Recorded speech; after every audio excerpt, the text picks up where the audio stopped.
Cultivando el medio ambiente, un podcast de Sigfito para sembrar conciencia y cuidar la tierra.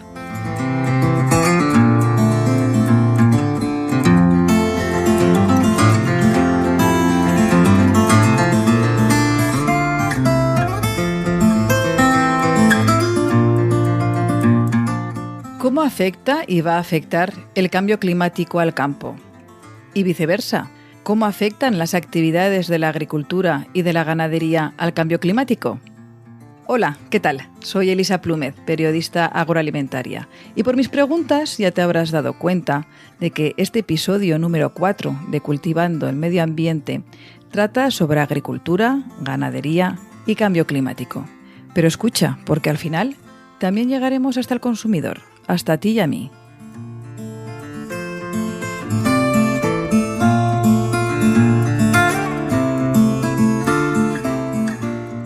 Aumento de la temperatura media de la Tierra, retroceso glacial, incremento del nivel del mar y de su temperatura, mayor frecuencia e intensidad de fenómenos meteorológicos extremos.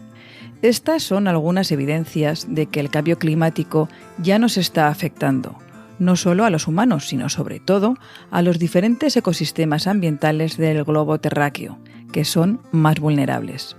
Ecosistemas estrechamente relacionados con la producción de cultivos y de ganado, es decir, con la producción de lo que comemos.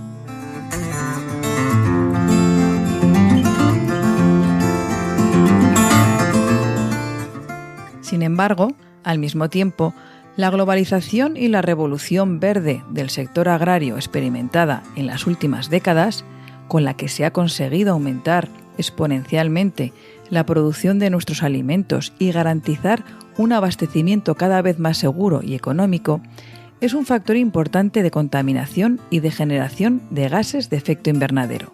Hay un concepto clave, tanto en agricultura como en ganadería, para llevar y desarrollar sistemas menos impactantes sobre el medio ambiente, tanto como emisiones de gases de efecto invernadero como de otros contaminantes, y es la ligazón al territorio. Sistemas altamente ligados al territorio van a ser menos agresivos hacia el medio ambiente. Así de claro se muestra Alberto Sanz Cobeña, profesor titular de la Universidad Politécnica de Madrid e investigador del CEIGRAM, que es el Centro de Estudios e Investigación para la Gestión de Riesgos Agrarios y Medioambientales. Alberto nos va a transmitir parte de sus conocimientos sobre la producción de alimentos y el cambio climático. Y comenzamos preguntándole: ¿cómo afecta y afectará el cambio climático a la agricultura española y a sus cultivos? En el caso concreto de España, por su ubicación en una interfaz entre climas templados y climas áridos, pues los efectos del cambio climático van a ser más o significativos, van a ser acusados. El cambio climático implica básicamente una mayor frecuencia de fenómenos meteorológicos extremos, lluvias intensas, olas de calor que afectan directamente a las cosechas y aumento de las temperaturas y disminución de las precipitaciones.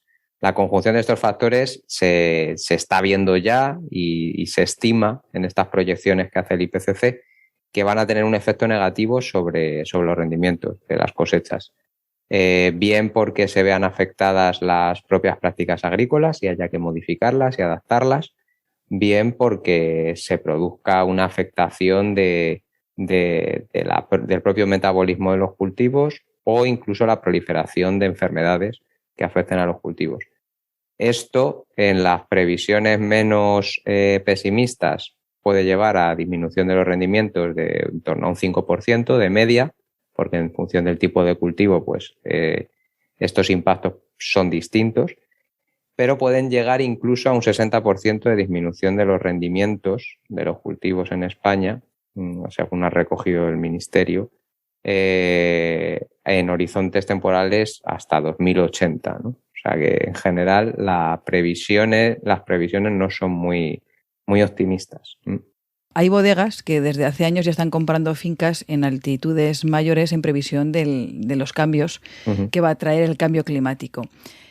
Aterrizando un poco más en cultivos, ¿hay previsiones de cómo puede afectar a otros cultivos? Sí, bueno, la vid es un cultivo que es altamente dependiente, por ejemplo, de la humedad del suelo, ¿no?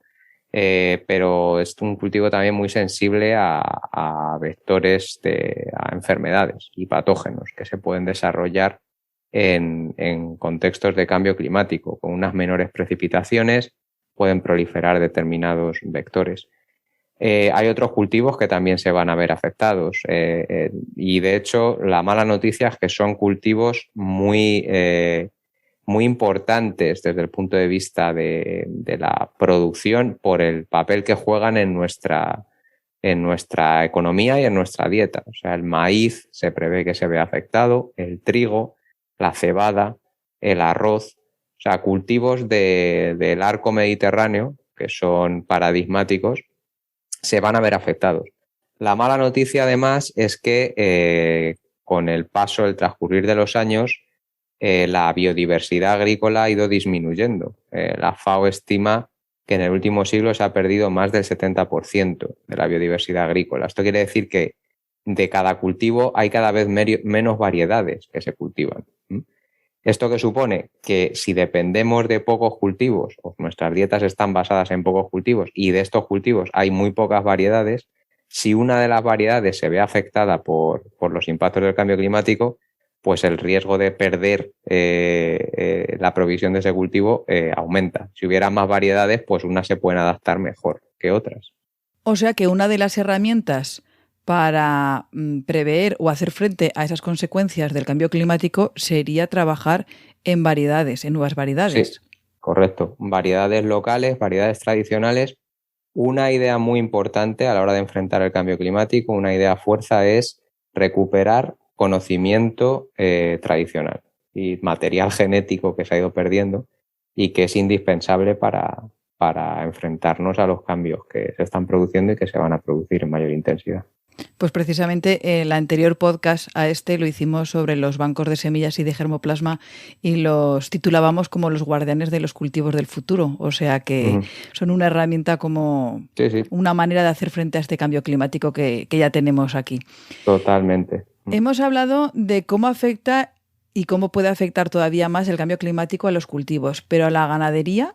Sin ser experto directamente en ganadería, lo que sí leo o sé por literatura o por colegas que sí son expertos y expertas con los que converso,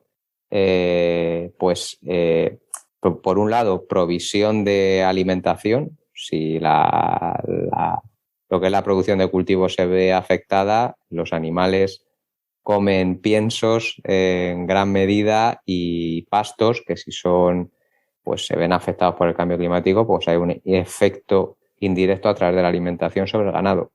Y luego efectos a nivel bienestar animal y estreses derivados de las condiciones de cambio climático, mayor temperatura, menor disponibilidad de recursos hídricos, pues a los animales les genera estrés. Eso es así. Los animales que están altamente confinados, pues es necesario refrigerar esas instalaciones en un contexto de aumento de las temperaturas. Y los animales que están pastando, pues se van a ver o se pueden ver afectados por condiciones de mayor aridez, mayor temperatura. Y además, posible aparición y proliferación de enfermedades. Igual que con los cultivos. Y igual que con los cultivos, como comentábamos antes con las variedades, pues en el caso de la ganadería, una estrategia eficaz para enfrentarse a los efectos del cambio climático es lo que eran variedades en cultivos, razas en el ganado. Fomentar o recuperar razas autóctonas y locales más adaptadas a las condiciones de cada lugar. Dentro de lo que es el globo terráqueo, nuestra zona, la zona del Mediterráneo y la zona de España, ¿va a ser una de las que se puedan ver más afectadas por el cambio climático o no? Sí, el Mediterráneo ya está, la temperatura, el incremento de la temperatura en el Mediterráneo ya es superior de media a la media global. O sea, estamos en una zona caliente. Esto, el panel de expertos en cambio climático y cambios medioambientales del Mediterráneo, que se llama MEDEC, en el que he participado en su primer informe y los resultados no son muy optimistas. Estamos en una zona especialmente vulnerable a los impactos del cambio climático, tanto desde el punto de vista de la agricultura y la ganadería como de otros, piscicultura, turismo y luego, por supuesto, las implicaciones que este tipo de efectos tiene en movimientos migratorios, incidencias sobre la pobreza. Cuando hablamos del Mediterráneo, hablamos no solo del Mediterráneo europeo, sino del Mediterráneo también del norte de África. O sea, zonas que están muy ligadas a la agricultura y la ganadería y que si se ven estas actividades seriamente afectadas, pues van a afectar económicamente a las personas y socialmente a las personas que habitan allí. Estamos en un punto caliente, en un punto altamente afectado. Pero sí es muy importante que los agricultores, las agricultoras sean plenamente conscientes de que se avecinan cambios, yo creo que lo son en su mayoría, muy, muy importantes y que les van a afectar sobremanera.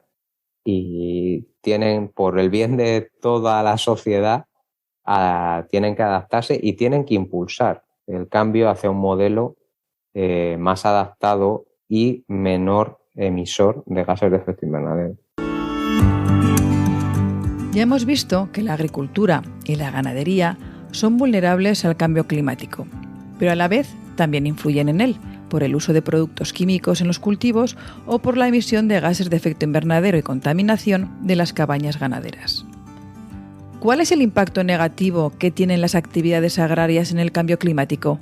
El sector agroalimentario en su conjunto es muy particular en el contexto de cambio climático porque, como hemos hablado, es altamente vulnerable a los impactos del cambio climático, pero además es un importante emisor de gases de efecto invernadero. Se estima que 1/3 de las emisiones globales de gases de efecto invernadero proceden del sistema agroalimentario. Esto lo dice el IPCC en su informe. Una pregunta, ¿del sistema agroalimentario o de la agricultura y de la ganadería? Porque luego entraremos a todo lo que requiere toda la cadena. A eso iba. Aquí hay que hacer una distinción importante entre lo que son emisiones de gases de efecto invernadero directas y emisiones de gases de efecto invernadero indirectas, para que lo entendamos fácilmente. Las emisiones de gases de efecto invernadero directas en un cultivo serían las que proceden de ese cultivo, debidas a fertilizarlo. Cuando se aplica un fertilizante se emite óxido nitroso, que es un gas de efecto invernadero. Pero hay unas emisiones indirectas que son necesarias para que exista ese cultivo. Por ejemplo, las emisiones asociadas a fabricar el fertilizante, a transportar el fertilizante. Cuando hablo de ese 1/3, o sea, decir que más de un 30% de las emisiones de gases de efecto invernadero globales están asociadas a los alimentos, estoy teniendo en cuenta las directas y las indirectas, ambas. Si solo hablamos de directas, estaríamos hablando en torno a un 14-16% de los gases de efecto invernadero a nivel global vendrían directamente de la agricultura y la ganadería, en forma principalmente de óxido nitroso, asociado sobre todo a los cultivos, y de metano, asociado sobre todo a la fermentación entérica en rumiantes y en menor medida procedente de arrozales. El sector agrícola y el sector ganadero hace tiempo que están trabajando en la línea de reducir esa contaminación y esa emisión de gases de efecto invernadero. ¿Se están tomando medidas, pero son suficientes? Yo creo que es uno de los sectores en donde más se ha avanzado. Si vemos los datos, por ejemplo, en emisiones procedentes de la aplicación de fertilizantes, y más si lo relacionamos con las producciones, estas emisiones han disminuido, o sea, se ha aumentado, se ha incrementado la eficiencia, ¿no? Se han mejorado los procesos tecnológicos de fabricación de fertilizantes, por poner un ejemplo. Pero queda por hacer. La buena noticia es que es un sector donde hay un potencial importante de mejora. Y diría que las agricultoras y agricultores están en su mayoría bastante concienciados. Hace años, no era tanto así, pero estamos desde hace 20 años el nivel de concienciación y de formación del sector agrícola va en aumento. Cuando digo agrícola, tanto agricultores como ganaderos. Hay un concepto clave, tanto en agricultura como en ganadería, para llevar y desarrollar sistemas menos impactantes sobre el medio ambiente, tanto como emisiones de gases de efecto invernadero como de otros contaminantes, y es la ligazón al territorio. Sistemas altamente ligados al territorio van a ser menos agresivos hacia el medio ambiente. Y además, como estamos viendo ahora en la coyuntura internacional en donde nos encontramos, van a asegurar la soberanía alimentaria de nuestro territorio. Sí, pero claro, yo estoy pensando que España es un país que en cuanto a producción de alimentos es altamente exportador. Estos modelos de consumo de cercanía y de temporada rompe un poco el modelo actual que tenemos de producción para exportar. Sí. ¿Conjugar ambas cosas puede ser bastante complicado o no? Bueno, depende del riesgo que se corra si no se hacen determinadas cosas. Hay cosas que nos parecen muy difíciles hoy y que mañana no son tan difíciles. Y si es para un bien común, yo creo que se tiene que abordar. Quizá debemos empezar por pensar en un contexto europeo y no tanto nacional. Pensar en producir a nivel europeo de una forma más sostenible y establecer mercados más menos distantes, ¿no? Menos deslocalizados. El do de pecho tiene que venir más de la parte de las consumidoras y consumidores para impulsar los cambios necesarios que quedan por hacer. Ahí es fundamental. Y por supuesto, cuando eso pase, pues habrá medidas a nivel político que acompañarán. Normalmente yo creo que los grandes cambios vienen de abajo arriba. La cadena agroalimentaria comienza en el campo, con la tierra y la semilla, pero termina en nuestro cubo de basura. Ese trayecto a veces es más corto y a veces es muy largo, y en ello los consumidores, es decir, tú y yo, también podemos colaborar y poner nuestro granito de arena. Aunque, ojo, no sin esfuerzo. ¿Qué ocurre cuando a la emisión de los efectos de gases de efecto invernadero de la producción agraria, de la agricultura y de la ganadería, añadimos el resto de la cadena agroalimentaria, que lo has comentado antes, pero me gustaría incidir? O sea, añadimos no solamente la agricultura y la ganadería, sino los insumos, la industria, la distribución, el consumidor, el desperdicio que hay no solamente en nuestras casas, sino a lo largo de los diferentes eslabones de la cadena, porque he leído que todos estos gases de efecto invernadero suponen hasta el 60% de las emisiones per cápita mundiales. Ese es el promedio.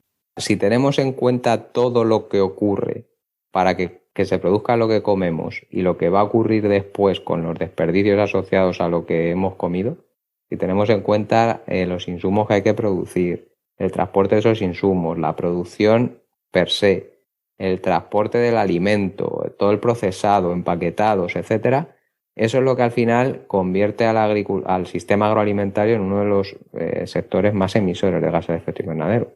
Porque además en una realidad de alta deslocalización, ¿no? Como hablábamos antes.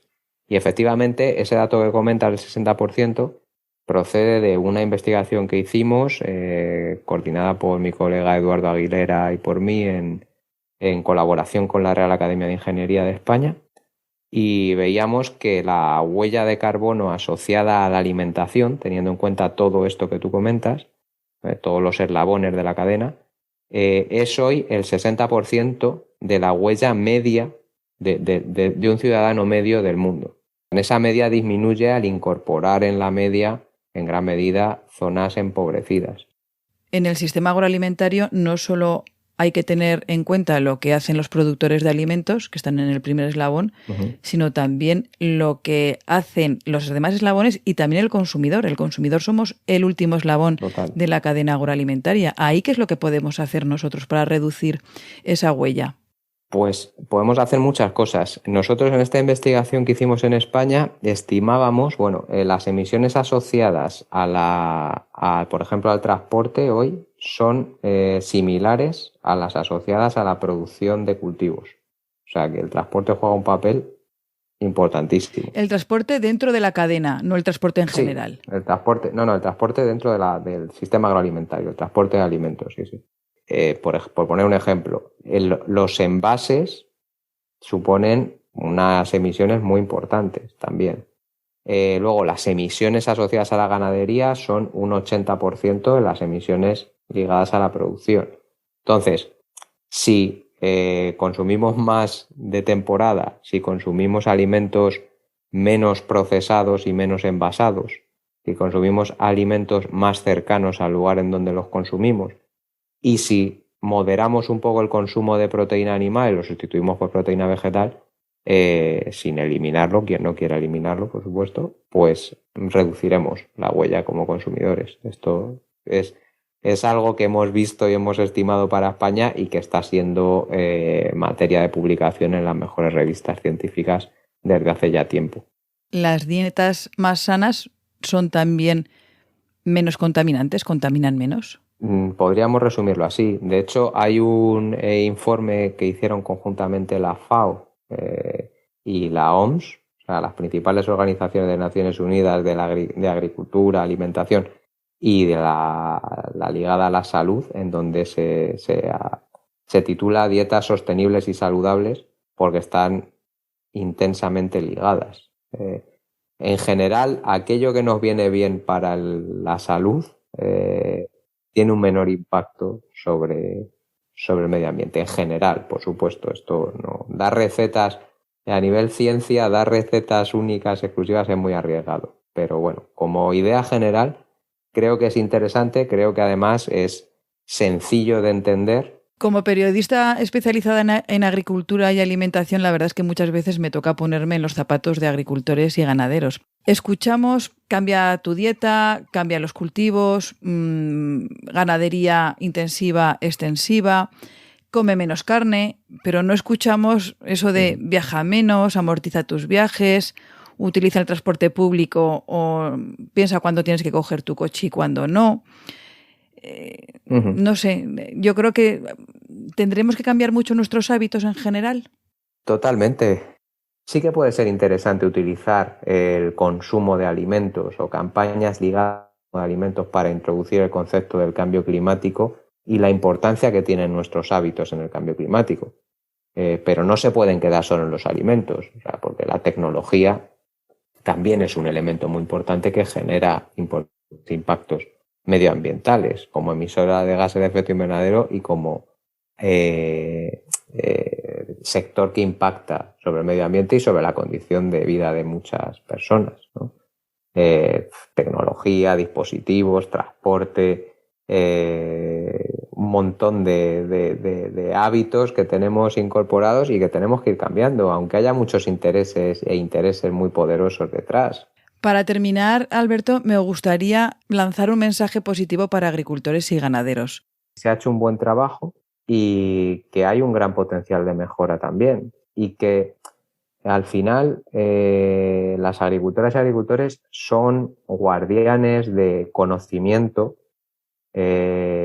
tradicional de la forma en la que se producen los alimentos, que es algo básico en nuestras vidas, aunque lo demos por hecho, que comemos 3 veces al día como mínimo y lo damos por hecho, pero su papel es fundamental en la provisión de alimentos y por lo tanto en nuestro bienestar y además es fundamental en nuestra sostenibilidad, para nuestra sostenibilidad. O sea que el mensaje en positivo sería que son muy importantes, que son fundamentales, que no son algo marginal o residual que no haya que tener en cuenta, sino todo lo contrario. Y que a medida que pasa el tiempo, su formación aumenta y yo creo que también hay que hacer un esfuerzo por parte de la academia para acercarnos más al mundo de los agricultores y las agricultoras para aprender y codiseñar y co-crear alternativas que nos lleven a un futuro más halagüeño. Pues muchísimas gracias, Alberto Sanz Cobeña, por acompañarnos en este episodio de Cultivando el Medio Ambiente. Muchísimas gracias a ti, Elisa, un gusto.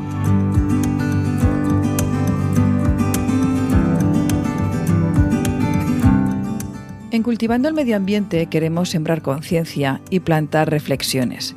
Y a la espera de que caviles las tuyas, te adelanto las mías. La agricultura y la ganadería son el sector productor más próximo a la naturaleza. Por eso, si el cambio climático le afecta negativamente, también perjudicará a los cultivos y a los ganados, es decir, a nuestra despensa.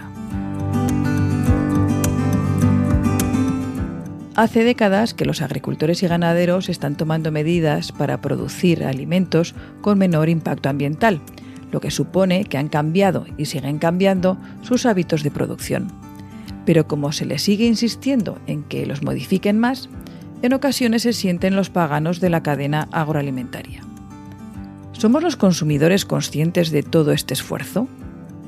¿Por qué no se nos cuenta que aunque todavía falte mucho camino por recorrer, ya se está en el camino correcto?